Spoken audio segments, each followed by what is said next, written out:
Have you ever wondered why so many movies flop nowadays, despite having big budgets and A-list actors? It's a question that has been on the minds of many moviegoers and critics alike, as we witness the rise of high-profile film failures. Welcome to the current state of the film industry, a landscape that is becoming increasingly littered with the wreckage of high-budget flops. From grandiose science fiction epics to star-studded musicals, a surprising number of films with substantial financial backing and world-renowned talent are failing to make their mark at the box office. At first glance, this phenomenon may seem perplexing. After all, with more resources and talent at their disposal than ever before, shouldn't filmmakers be creating cinematic masterpieces that leave audiences worldwide spellbound? Well, it turns out the answer is not as straightforward as we might think. Enter the concept of overconfidence, a trait that has long been associated with the downfall of many a great endeavor. Overconfidence in the film industry can manifest in various ways. It can be the director who believes their artistic vision is infallible, the producer who thinks throwing money at a project guarantees success, or the screenwriter who feels their script is beyond critique. Regardless of its form, overconfidence can lead to a disregard for constructive criticism, a lack of audience understanding, and ultimately, a disconnect between what the film aims to deliver and what the audience desires. This overconfidence epidemic is not just affecting individual films, but is starting to leave an indelible mark on the industry as a whole. But it's not enough to merely talk about overconfidence in abstract terms. To truly comprehend its impact, we must look at real-world examples.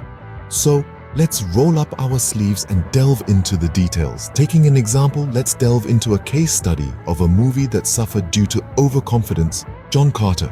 In 2012, Disney's John Carter was touted as the next big thing in cinema. An ambitious project of epic proportions, it was a venture into uncharted territory, a high-stakes gamble that the studio was confident would pay off. The making of John Carter was characterized by a kind of hubris that's all too common in the film industry. The budget was colossal, a staggering $250 million, making it one of the most expensive films ever made. The plot was ambitious, based on a century-old series of pulp novels by Edgar Rice Burroughs, creator of Tarzan. The narrative was a complex weave of interplanetary politics, alien cultures, and high-octane action. The expectations were sky-high. This wasn't just a movie. It was supposed to be the birth of a franchise. What's interesting about John Carter is how its overconfidence manifested. There was a lack of critical analysis, a failure to rigorously interrogate and refine the film's elements.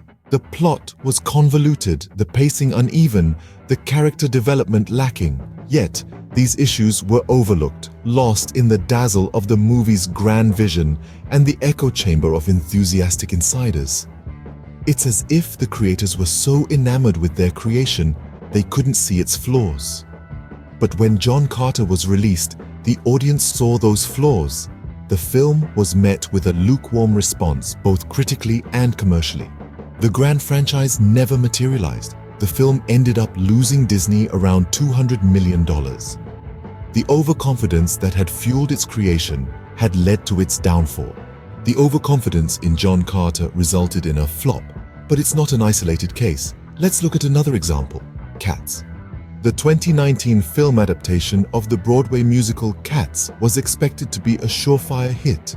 This was a project that had all the ingredients for success. After all, it was based on a beloved Broadway musical and featured a star-studded cast, including the likes of Judi Dench, Idris Elba, and Taylor Swift. The expectations were sky-high, and the confidence among the makers was equally towering. This overconfidence, however, proved to be a bit of a pitfall. The makers were so certain of their project's success that they overlooked the importance of constructive criticism and continuous improvement. It's as if they believed that the star power and the reputation of the source material alone were enough to carry the film to success. The makers didn't just rely on the big names in their cast, they also banked heavily on the groundbreaking technology they used to transform their actors into feline creatures. They were so convinced of the technology's wow factor that they failed to consider whether it would actually enhance the storytelling or resonate with the audience. Moreover, the overconfidence led to a lack of critical feedback. It's not that the feedback wasn't there, it was simply overlooked or dismissed. The makers were so caught up in their vision that they didn't make room for improvements or adjustments. They failed to see that their bold and ambitious project was veering off course. Despite high hopes and massive investment, the film was met with widespread criticism. The audience found the CGI off-putting, the plot confusing, and the overall execution lacking. It seemed that the movie had lost the charm and appeal of the original musical in its translation to the big screen. The overconfidence in Cats also led to a box office failure. The film didn't just disappoint, it was a monumental flop. The industry was left reeling, questioning how such a promising project could go so wrong. But as we delve deeper into these high-profile failures, there's an essential question we must ask. What can the industry learn from these flops? These case studies demonstrate how overconfidence can lead to catastrophic failures. Indeed, they serve as stark reminders of the perils of arrogance in an industry that thrives on creativity, collaboration, and constant evolution.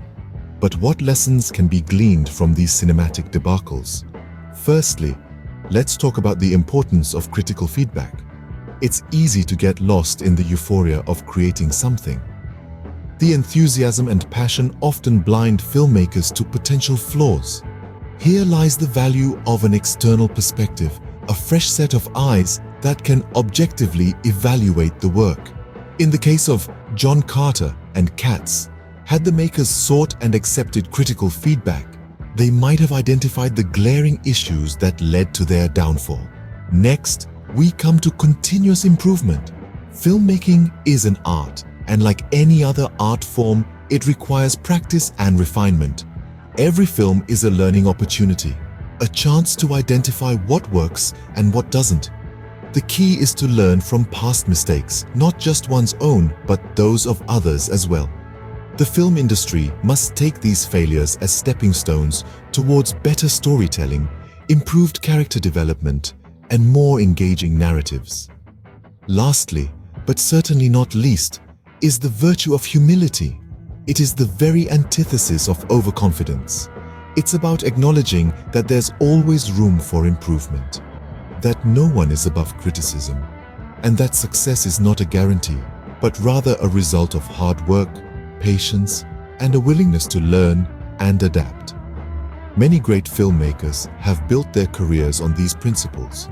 They understand that films are not just about big budgets, star-studded casts, or groundbreaking special effects. At their core, films are about storytelling, about connecting with the audience on an emotional level. And that connection is often lost in the wave of overconfidence. It's clear that overconfidence can lead to failure, but can the industry change its ways? And what does this mean for the future of film? Only time will tell, but one thing is certain.